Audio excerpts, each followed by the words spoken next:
اسماعيل بقاء المتحدث باسم الخارجيه الايرانيه قال لك احنا ادينا لترامب مطالب معقوله، قلنا نحل المشكله الكبيره بتاعت المضيق ونعمل نظام مضيق هرمز الاول، نحل مشكله الحرب، وقدمنا حاجات معقوله جدا.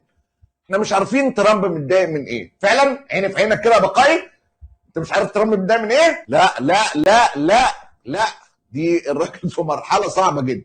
اصلا طريقه كلام اسماعيل بقاء لوحديها من غير ما تفهم هو بيقول ايه تستفز، يعني اللي ما يستفزش. شعر انه نازل ما شاء الله ب 13 مروحه، مراوح على قلبه مراوح، وترامب قاعد ياكل في نفسه يقطع في شرايينه كده.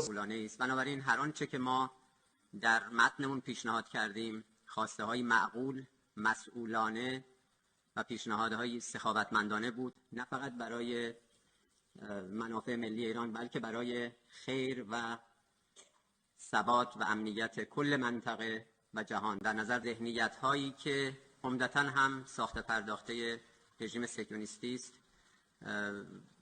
همچنان بر دیدگاه های یک سویه خودشون و خواسته های نامعقولشون پافشاری میکنن. فعلا ليه حق يستفزها. ايه يا بقاء؟ ده ايه الاداء اللي هو قلت لك حبه حب، انت باكو وانا باكو، انت تفتح حته وانا افتح حته، والراجل بيموت رايح الصين وعنده انتخابات والبترول مولع.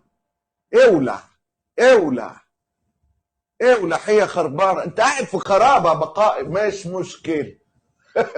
مش ده الاداء؟ مش ترامب قاعد يقول انا دمرت، يعني انت دمروا لك كل حاجه. طب ما دمروا كل حاجه، احنا نستعجل ليه بقى؟ ها؟ تحس اتكلم في ملكوت تاني خالص خالص، يعني منطقه تانيه خالص غير متناسبه.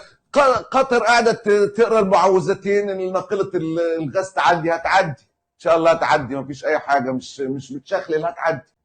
والامارات التزمت زي الكلب، زي الكلب المستنيه ناقله النفط عشان ما يحصلش زي الفجيره تاني، كلام العيب ده اللي بيحصل.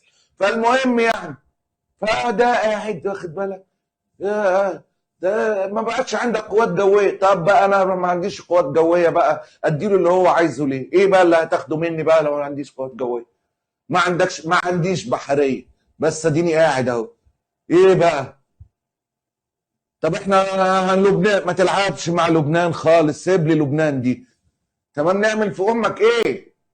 يعني قال لك احنا نحل المشكله الكبيره الاول، بعدين كده مشكله النووي نشوفها بعدين. ليه نستعجل على النووي؟ ما اسرائيل عندها نووي.